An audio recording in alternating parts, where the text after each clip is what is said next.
आप दुश्मन हैं मुसलमानों के, उसका सबूत ये बिल है। ये जो आप बिल ला रहे हैं, आप देश को बांटने का काम कर रहे हैं, जोड़ने का काम नहीं कर रहे हैं। दुनिया का सबसे पहला वक़फ़ खाने काबा मक्के में है, क्या हम उसके ऊपर भी सवाल उठाएंगे? क्या कुरान में क्या लिखा है, फिक़ह में क्या लिखा है, इस्लाम में क्या लिखा है, ये आप तय करेंगे या मैं तय करूंगा? सर, इससे हम मजहब में दखलंदाजी कर रहे हैं।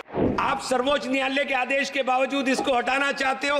मान्यवर, ये सीधे सीधे कानून के खिलाफ वर्जी है। संविधान की अगर धज्जियां उड़ाने का काम आप करने का काम कर रहे हो, हम इसका पुरजोर विरोध करेंगे।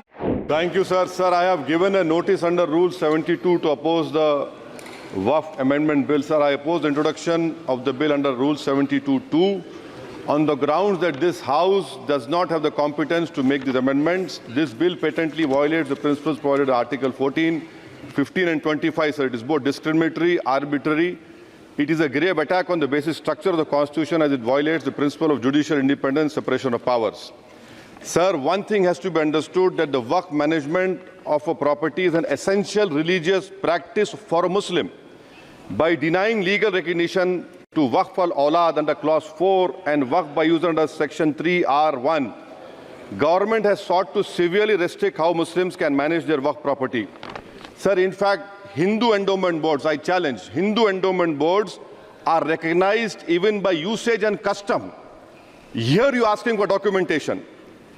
No existing law, whether non-religious or personal, limits the right of a person to will their property or dispose it. But what you are doing over here, a Hindu can give through will his complete property to his daughter or son. I as a Muslim cannot do, I can only give 1/3. But what you are doing, I can gift, but I cannot give it in the name of Allah subhanahu wa ta'ala. Now you are stopping me from praying. Now what you are doing, you are restraining Waqf al-Awlad. That is not only discriminatory and violating Article 25, sir. There is no limit on anyone to will their property dispose of. Sir, to insist that a person has practiced Islam for 5 years, sir, एक 2 minute दिए, सबको दिया आप. अगर कल कोई आके बोलेगा कि नहीं मैं 5 साल से इस्लाम प्रैक्टिस नहीं कर रहा हूं, कौन डिसाइड करेगा सर? और एक न्यू कन्वर्ट है, does he has to wait for 5 years to give his property to Waqf? Isn't that violation of right to freedom of religion? Sir, another point, sir. Now, no such provision exists for Hindu endowment or Sikh Gurdwara Prabandhak Committee. Now, irony of the amendment, sir, is that non-Muslims can become member of CWC, SWB, but he cannot dedicate Waqf. Arbitrary. Why is arbitrary? Sir, existing law protected the status of registered Waqf properties. You have replaced that.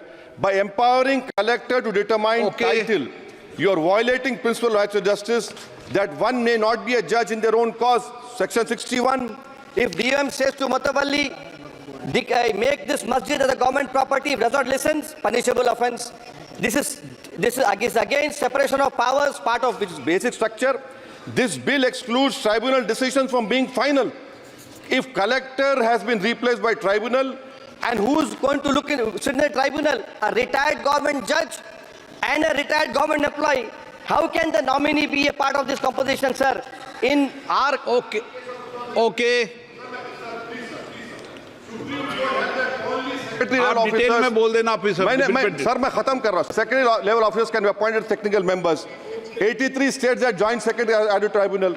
Waqf properties, sir, are not public properties. By removing Waqf by user, this government wants to take over Dargah, Masjid and Waqf properties. Sir, take this example of 107. You have made it more difficult to be removed. Encroachment happens. Section 37 removes protection to Waqf properties. Section 40 prejudicial amendments.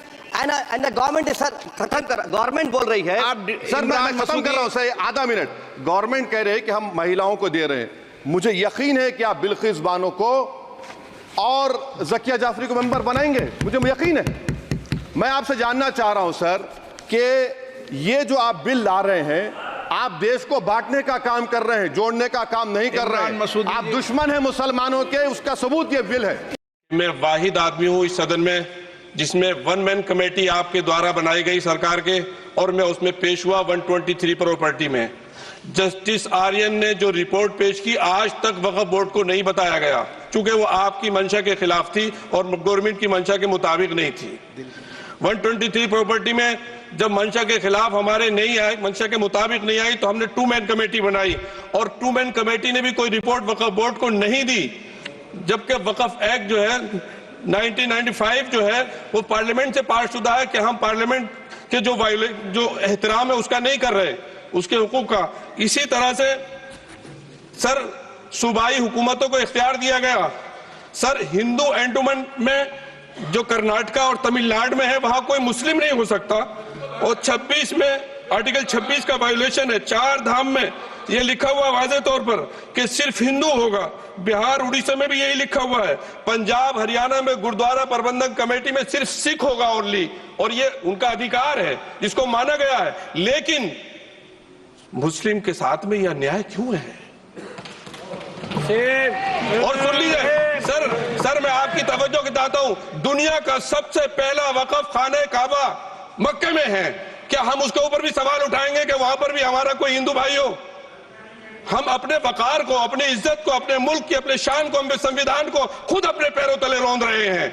और वक़फ़ एक मुसलमानों का मजहबी अमल है, एक मजहबी फरीजा है। इससे उनको महरूम कॉन्स्टिट्यूशन के जरिए से भी कोई ताकत नहीं कर सकती।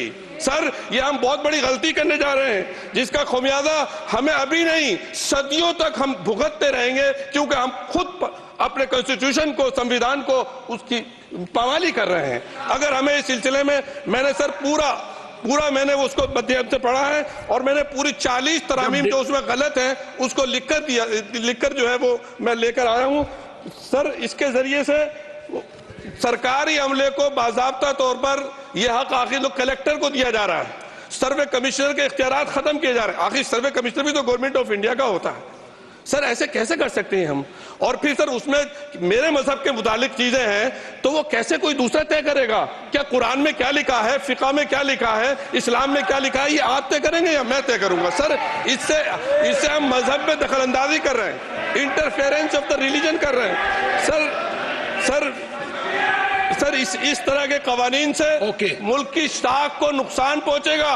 कॉन्स्टिट्यूशन की स्पिरिट हम खत्म कर देंगे, और अगर ये होगा तो कोई भी अकलियत, कोई भी माइनॉरिटी अपने आप को हिंदुस्तान में सेफ नहीं करेगी। पिछले दिनों सिखों के साथ भी ये हुआ, और कुछ ईसाई भाइयों के साथ भी इस तरह के वाकयात हुए हैं, जिसकी वजह से सब लोग अपने आप को असहाय महसूस कर रहे हैं। 10 साल से जो मुल्क में माइनॉरिटीज के साथ, उनके हुकूक के साथ, उनके रिलीजन फ्रीडम के साथ जो खिलवाड़ किया जा रहा है, उससे रूह कांप जाती है। और ऐसा महसूस होता है कहीं ऐसा ना हो कि जनता इन हुकूक के लिए, कॉन्स्टिट्यूशन को बचाने के लिए दोबारा सड़कों पर आ जाएगी।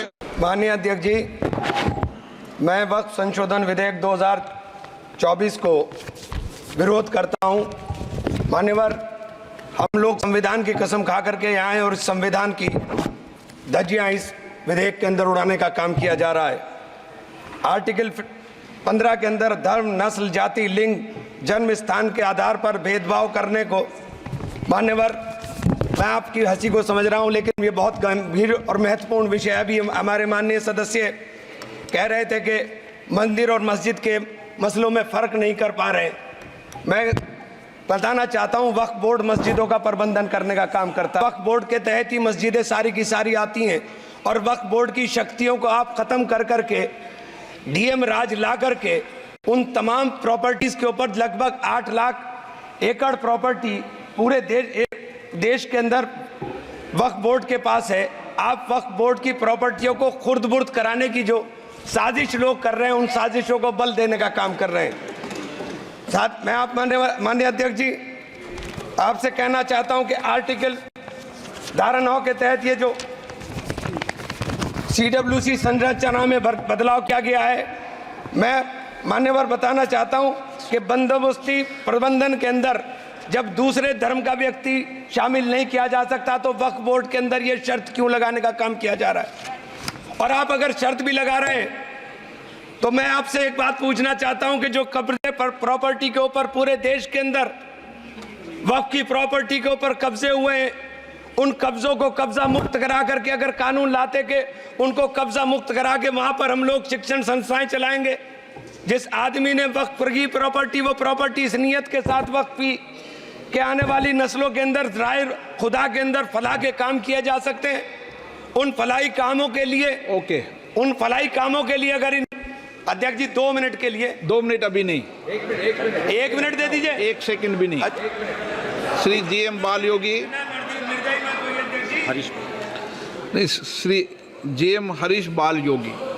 Thank you, Speaker sir. 1 minute को बात, हाँ खत्म कर, कंक्लूड कर। मैं माननीय अध्यक्ष जी कंक्लूड कर रहा हूँ 1 सेकंड के लिए। मैं इसके अंदर धारा 40 को माननीय अध्यक्ष जी हटाने का काम किया। इसके अंदर सर्वोच्च न्यायालय की सिविल अपील संख्या 7812 7814 ऑफ महाराष्ट्र राज्य वक्फ बोर्ड बनाम शेख यूसुफ भाई चावला अन्य के तहत प्रावधानों की जांच की धारा 40 के प्रावधानों की जांच की। अपने फैसले के पैराग्राफ 170 के अंदर बहुत स्पष्ट रूप से माना कि एक बहुत अच्छा कानून है। आप सर्वोच्च न्यायालय के आदेश के बावजूद इसको हटाना चाहते हो। मान्यवर, ये सीधे सीधे कानून के खिलाफ वर्जी है। हम कहना चाहते हैं कि संविधान की अगर धज्जियां उड़ाने का काम आप करने का काम कर रहे हो, हम इसका पुरजोर विरोध करेंगे और पुरजोर विरोध करने का काम करते हैं। बहुत बहुत धन्यवाद। न्यूज नेशन अब व्हाट्सएप पर खबरों की ताजा अपडेट के लिए न्यूज नेशन के इस QR कोड को स्कैन करें।